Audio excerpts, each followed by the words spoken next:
Hello and welcome to Crux Investor. If you're new to nickel investing, you might like this one. So we speak to Mark Selby, CEO of Canada Nickel Corp, whose existing shareholders will be pleased, up 8 times from the beginning of the year.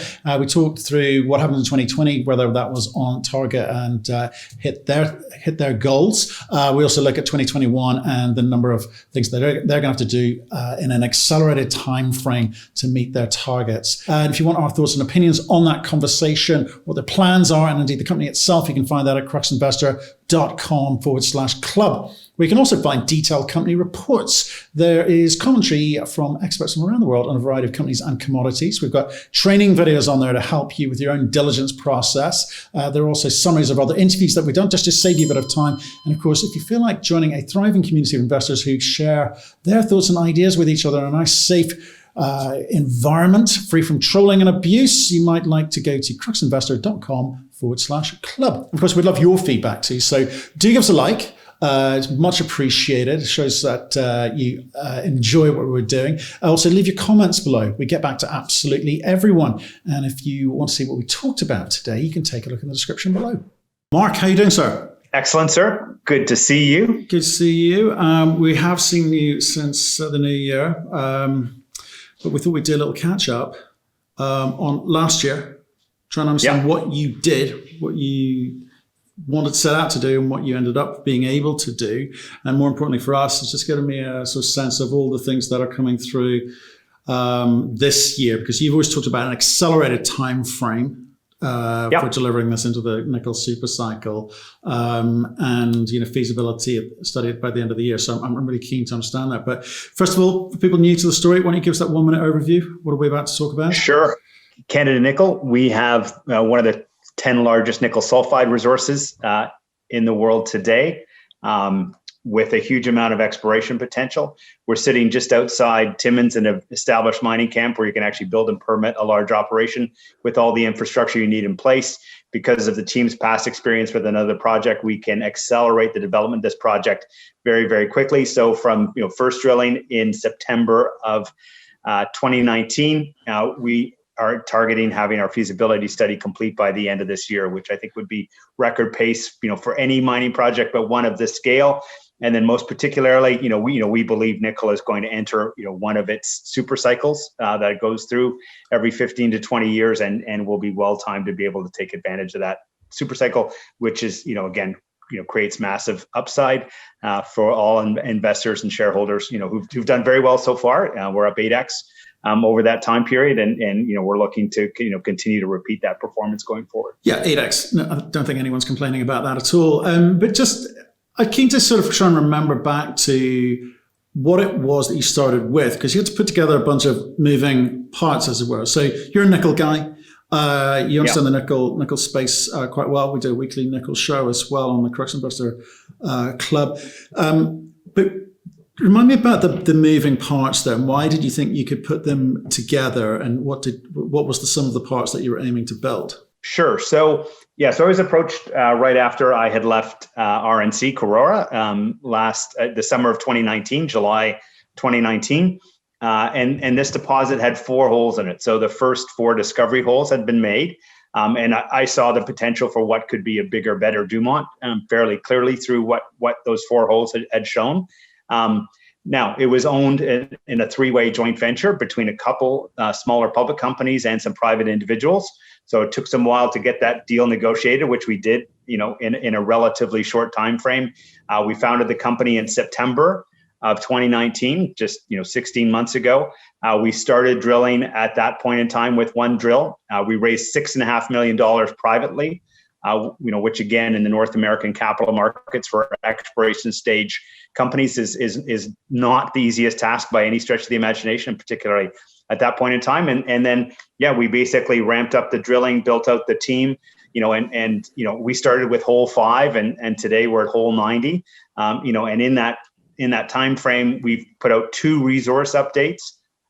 We have completed the first phase of the metallurgy work with these types of deposits. That's key, to show that we can demonstrate recoveries the same or comparable to Dumont, which is the example for this type of deposit, and then built a broad base of support in the community already with MOUs with both First Nations groups in the area, and again in the local community. The mayor came out very supportive of us in several news stories over the Christmas break. So I'm really proud of our team's accomplishments to be able to get that done in 16 months, and again hopefully 12 months from now we're talking to you about the feasibility study that we just put out. So, but come back to that, the beginning. There were 4 holes. Yeah. I mean, yeah. When you say, "Oh, I saw the potential there," was it like hope and luck, or was it no? The data we saw there and what we knew about the area allows us to make an intelligent decision about this working. Because again, we see so many companies coming on here. And it's just, it's lifestyle. It's like just trying to find a project, raise some money, pay themselves a salary, and something good comes along. So what gave you the confidence this could be better than Dumont, which is, not an insignificant project? Yeah, the part that sort of, over the decade we spent with Dumont, came to realize, that a lot of the early stage geophysics that you do really helps you understand, not just the geology of the deposit, but the mineralogy of the deposit. So that was number one. And so it was very clear that, the geophysics showed a very large, good example of what this deposit could be. The second thing is the 4 holes, had sort of 3 key characteristics, that really stood out and again, differentiate us, versus a bunch of the other projects that are out there, most of which have been around for 40 or 50 years and drilled off a few nickel super cycles ago. One is you had very large, widths of several hundred meters, 400, 500 meters, drill intersections, some of which, had ended in nickel mineralization. So one, it was very clear that, the nickel mineralization that shows up in the geophysics was actually there. The second piece was, what really makes these deposits work, and this is something a lot of people don't understand, is there's a right amount of sulfur. And sorry, forget, a little technical for a minute here, but what it comes down to is you want enough sulfur to soak up all the nickel as it becomes available, but not too much sulfur that it ends up creating a bunch of iron sulfides. And the issue with that is, if you end up with a lot of iron sulfides around, when you try and make a concentrate, there are projects in Minnesota and elsewhere, that have ended up with an 8% nickel concentrate as opposed to a 28% nickel concentrate like we just did, in our lock cycle test. So, there's an optimal amount of sulfur, and that was very clear in these drill holes that, it did have sulfur in the right range. And then the third piece, and the most important part, again, us versus all of the other larger low-grade deposits that are out there, it was clear, in those 4 holes, it looked like there was the potential for a very consistent higher grade core running through the center of the ore body. And the big plus with that is when you build a large scale open pit mine mill project, which these will all be eventually, if you can feed a higher grade material through the mill, for as long as possible, all of that incremental grade comes through as incremental free cash flow, and has a huge impact on the project economics. That's why we've been so keen, to advance this, so quickly, is because we know, what that answer is going to look like. So it's those 3 things that really made that deposit from just 4 holes really stand out, and so far we've been proven correct, on all 3 fronts. No, that's really interesting. Actually, answers a question which has been sent in just this morning, actually, around metallurgy and recovery and economics. Is it the metallurgy is to determine whether you can extract it, and secondly, can you do it economically? Is that what you say? Yeah, that's correct. Yeah, and I realize our release at 46 and 51%. It's kind of tough to get excited about those kinds of numbers on the face value, but the key is, again, Dumont's the benchmark. It's 43% recovery life of mine. At Dumont, in the feasibility study, we had to do a huge pile of work to get just a few years of high grade because we don't have that high grade core. So Dumont starts mining at 5 times the milling rate to be able to pull out the higher grade bits so they can get a few years of recovery north of 50%. we'll be able to start at a much lower capital cost because we don't have to mine it anywhere close to that rate, and we can start with a slightly smaller mill to be able to make it happen. So that's the key is not the absolute number itself, but what it implies for the economics. And again, with deposits of this scale, you effectively need to recover around 1 pound of nickel to cover the operating cost per ton.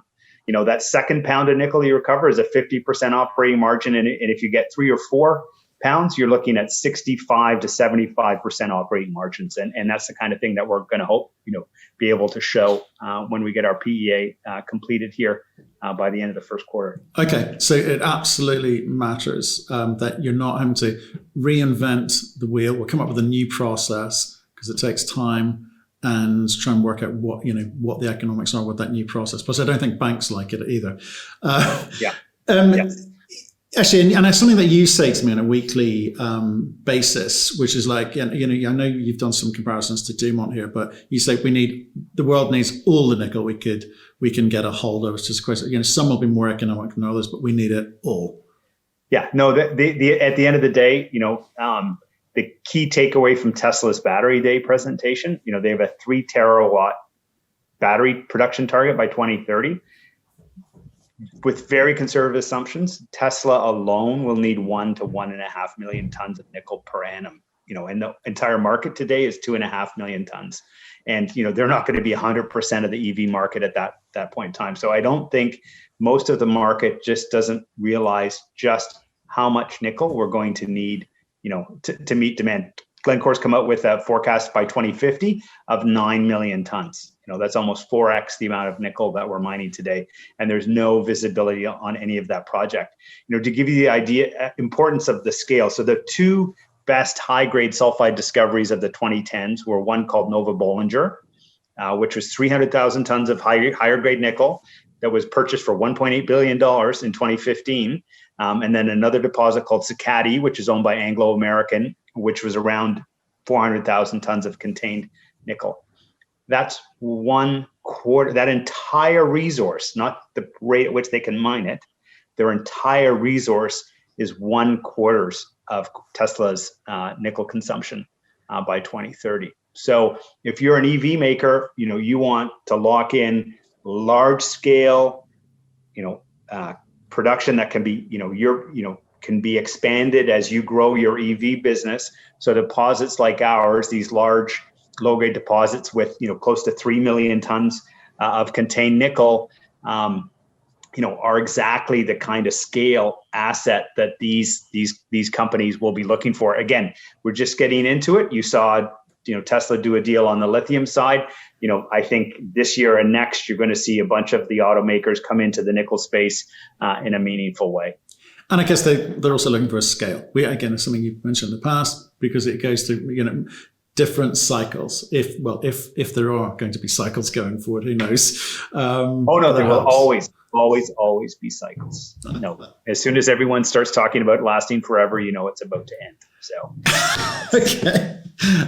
And I also want to talk about, and again, it's something we have talked about in the club, but I want to talk about First Nations. We've had some emails in from my guest people who are coming from outside of investing in mining, and saying, what is this First Nations? What is this Aboriginal topic you keep talking about? It's our land, it's our industries, which is keeping, giving those guys jobs. So why do you keep mentioning it?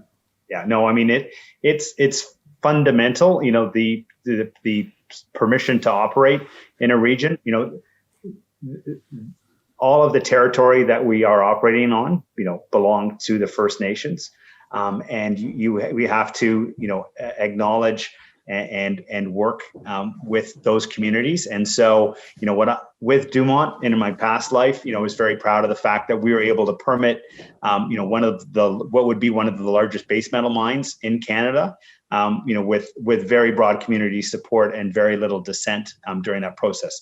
We expect to be able to duplicate, this year. And so, having both agreements in place, and particularly, our agreement with Tequah-Tagamu Nation, they're looking they want to go beyond a traditional impact benefits agreement, where they want to deploy their capital into our project, which would be, that's something that you don't see happen, very often in the resource space, and why it's so important. There's Canada is a quote mining friendly jurisdiction, but there are a number of projects that have not only been tied up for years and in some case decades, that have been shut down entirely because those companies, haven't, dealt with that fundamental principle, that you are, working on territory and resources that are owned by that First Nations group, and you need to, approach it with that and make sure it works for everybody, all the different communities, that you're working with locally. So, with that initial mindset, we want to get this project permit and built as quickly as possible. And, to get through that permitting process when, all of the various political levels need to get, need to get engaged to make that happen as quickly as possible. It's just far easier when they know there's a broad base of local support and vocal support for your project. So again, I would encourage people, you can look at the local Timmins Press in terms of what the mayor's saying, in terms of what the First Nations are saying locally. It's great. And I'm very thankful and grateful, for our relationship at this point. Okay, and let me answer. I'll answer it another way for those people. Okay, beginners, not if you don't have the buy-in of the First Nations, they can kill your project because it's not going anywhere. That's a real simple way of looking at it for some people. Oh, yep. And Joe Biden, day one, is going to kill the Keystone XL project, which is a tens of billions of dollars project that is already half spent, previously permitted, and they're basically ripping the permits back. So that's what happens if you don't do that. Yeah. Okay.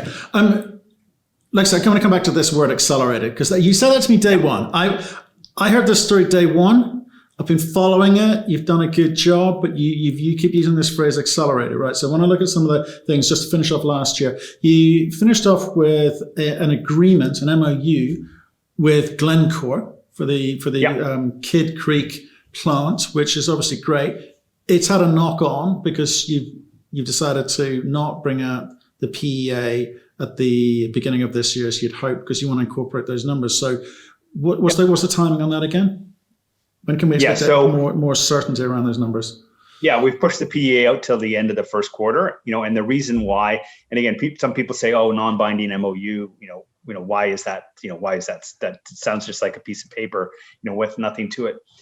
The key thing with these scale of deposits, and again, there's several of these around the world, is that, Dumont is the lowest capital cost option on the table right now until we complete, our PEA, and hopefully show that we'll be even lower capital cost.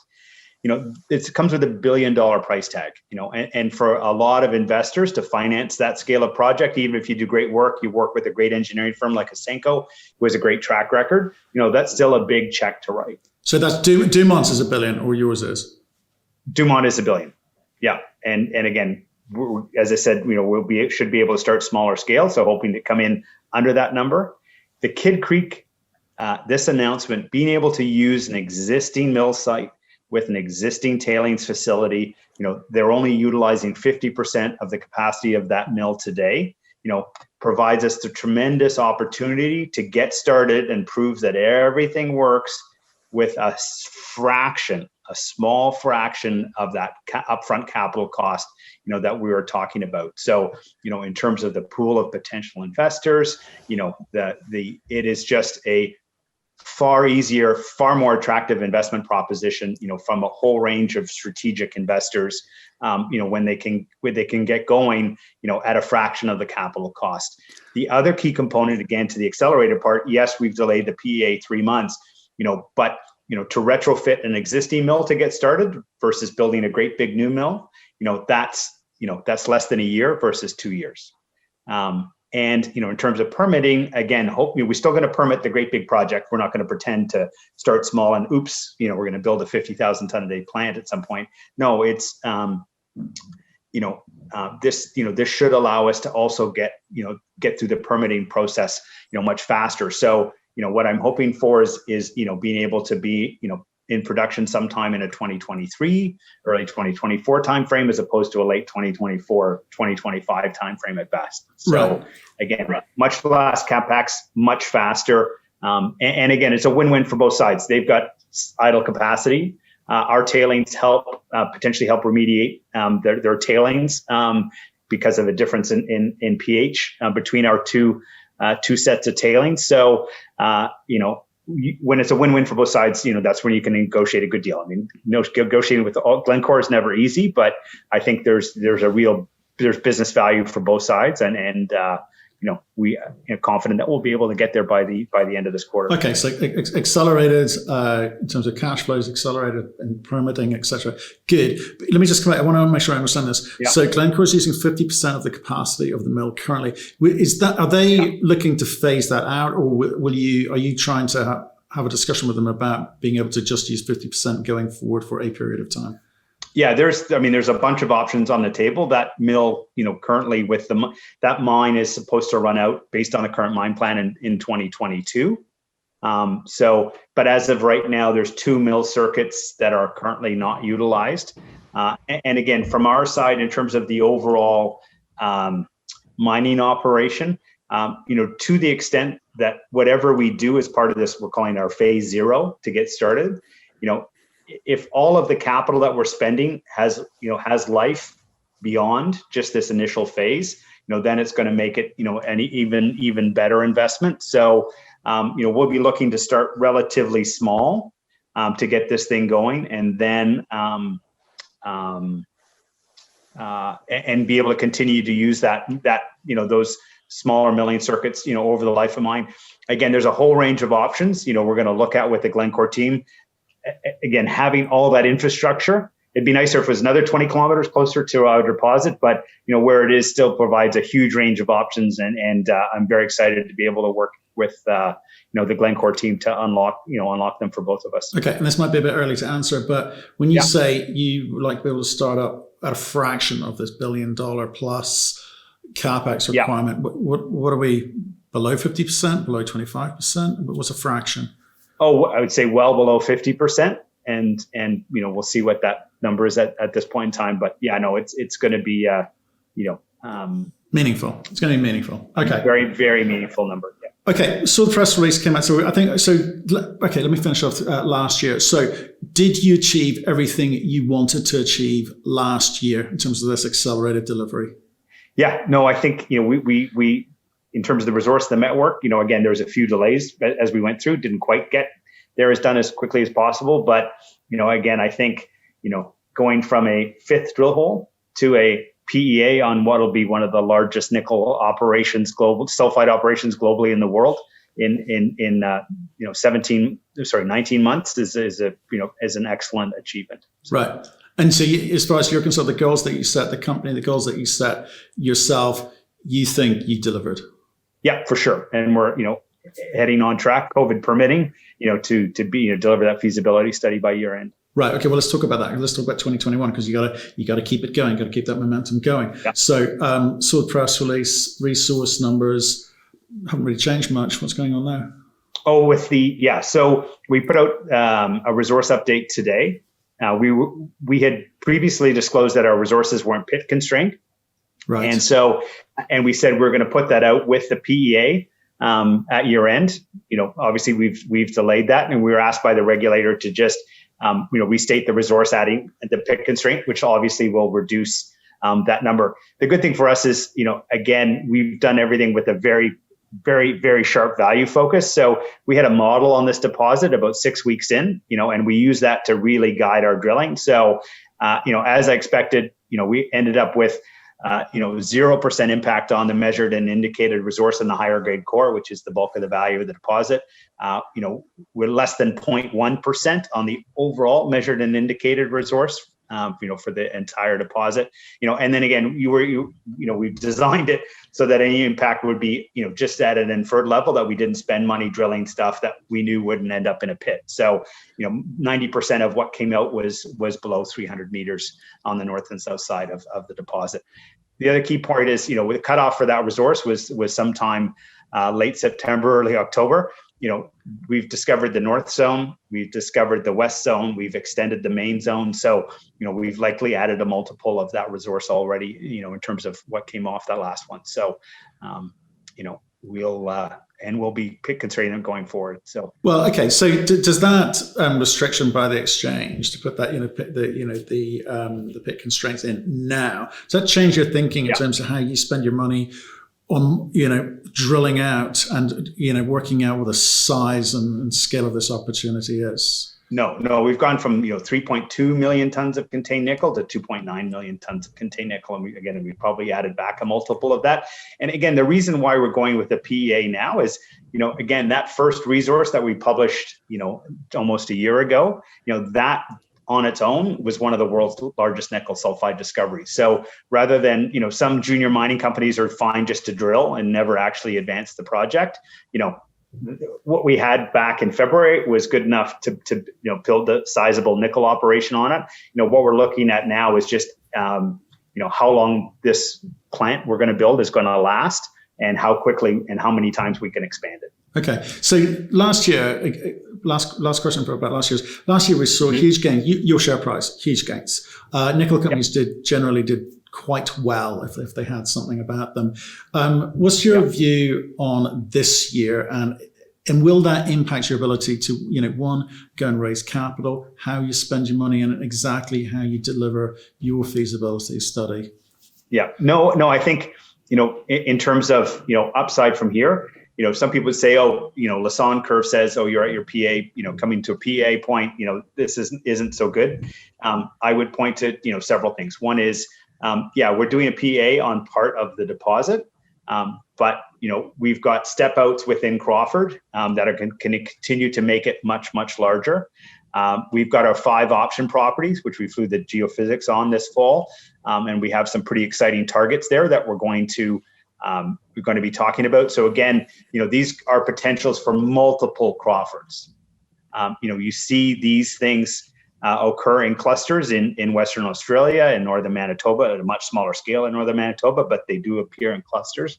And so, again, we're thinking, that it's not just Crawford, but, we are unlocking an entire nickel district here. And again, in a market that's short of nickel outside of Indonesia, I think, when we are able to demonstrate that, you're going to see some pretty significant re-rating on that front. The other key piece, again, this is not a copper deposit, that's relatively straightforward. So, we're just 6 months into the network. We've delivered great numbers. But we still have, it took Dumont several years to get to the same point that we are at now. So, you're going to see upsides in terms of the network here as we move forward. And then on the net zero front, again, we talked last July about being able to deliver a zero carbon nickel, a zero carbon iron product. And so, we're doing, now that we've got the concentrate from the lock cycle tests that we did at the end of the year, we can actually do some meaningful lab work, which again, you're going to see results on that through the first half of this year. So, there's going to be a bunch of very significant milestones as we get to the latter half of the year. We'll be look at, in terms of broader financing solutions to be able to bring the project forward. And then you'll have a feasibility study by year end, which will likely include, a very low CapEx starting point, utilizing the infrastructure at Kidd Creek. So it's going to be a very, very exciting 2021. And I hope we can repeat our performance in 2020. Yeah, absolutely. But a couple of things there. Okay, you've got to focus on Crawford, and you've got to show how you're going to deliver the feasibility study, right? That's number one goal.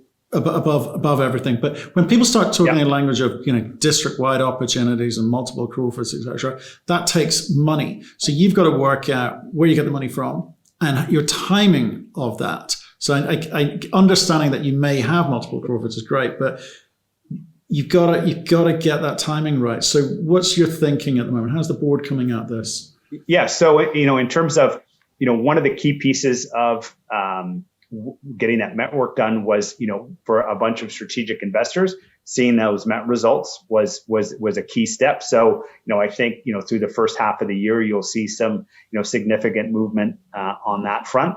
In terms of the amount of capital. On what front? Partners, potential partners?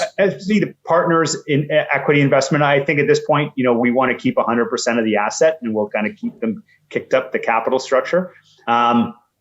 In terms of, again, with the Kidd Creek option having a much, much lower capital cost, to be able to get started opens up a huge range of potential financing options. The more options you have, the lower the cost of that capital. And so, I think by the second half of the year, you'll see some interesting developments on that front as we push forward to the completion of the feasibility study. And then in terms of being able to unlock that potential, the district scale potential, we created the 10th, one of the top 10 nickel sulfide resources, with less than $10 million Canadian of exploration dollars. Again, going back to what I said around, this resource statement and our value focused approach on exploration. I'm not a geologist. Sometimes geologists get caught up in what's interesting as opposed to what adds value.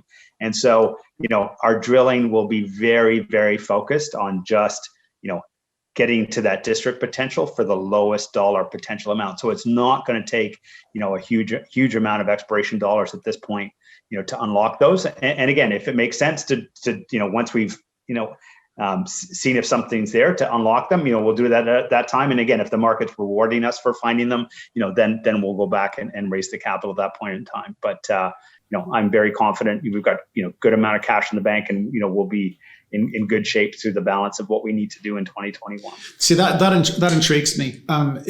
Because if you've got to be frugal with your cash to be able to prove up the district-wide potential there's two audiences you're normally talking to. One is a strategic partner, but if you're saying you want to retain 100% of what you've got here, then you're going to have to drill to appease the market. So, and with that comes, you got to kind of give and take there in the sense that the market wants to hear one thing, a strategic partner may be slightly more technical and want to hear other things. So how do you get that balance?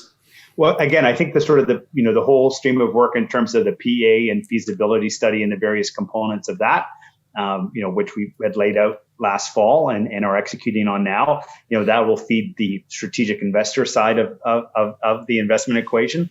And again, in terms of, exploration around Crawford and then exploration step outs, around the option properties, will, I think, provide the market, some pretty significant things to get excited about as the year goes on. What's your preference? Because we've seen a few models employed this year, even with some nickel companies actually, where they bring in strategic partners who take an equity position, not just capital, but an equity position. I mean, have you got have you worked out how you would approach funding the company going forward outside of, more dilutive equity raises?